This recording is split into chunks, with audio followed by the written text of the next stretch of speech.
Welcome to Vibrant. నేను మీ Shivani. Big boss season 7 గుర్తుందా? అందులో శోభా శెట్టి గెలవడానికి ఎంతకైనా తెగించేసేది, ఎలాంటి స్ట్రాటజీలైనా ప్లే చేసేది. అదే ఆట ఎదుటి వాళ్ళు ఆడితే మాత్రం రూల్స్ అంటూ చిందులు తొక్కేది. ఇక ఇప్పుడు సీజన్ 8లోకి శోభా శెట్టి చెల్లెలు వచ్చింది.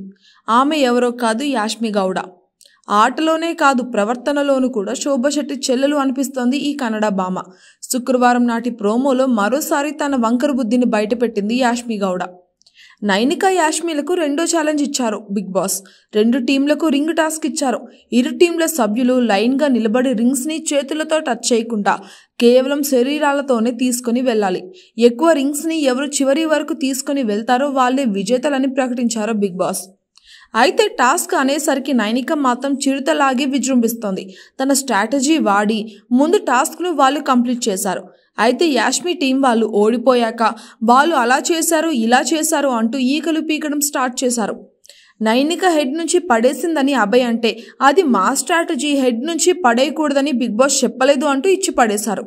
ఇక అప్పటికి సంచాలకుగా ఉన్న నిఖిల్ శరీరాల నుంచి తీసుకొని వెళ్ళాలన్నారు. అదే వాళ్ళు చేశారు అని నిఖిల్ అంటే శరీరం అంటే తల ఒకటే కాదు అని అన్నాడు అభయ్. ఇక యాస్మి అయితే అడ్డదిడ్డంగా మేము ఆడము, మేము రూల్స్ ఫాలో అవుతాము అని అన్నది. ఇక రూల్స్ గురించి, గేమ్ ఆడటం గురించి నైనికాకి యాస్మి చెప్పడం అయితే భలే కామెడీగా అనిపించిందని చెప్పాలి. నేను గెలిచినప్పుడు చప్పట్లు కొడితే ఆనందించిన యాష్మి గౌడ ప్రత్యర్థులు గెలిచినప్పుడు మాత్రం తట్టుకోలేకపోతుంది.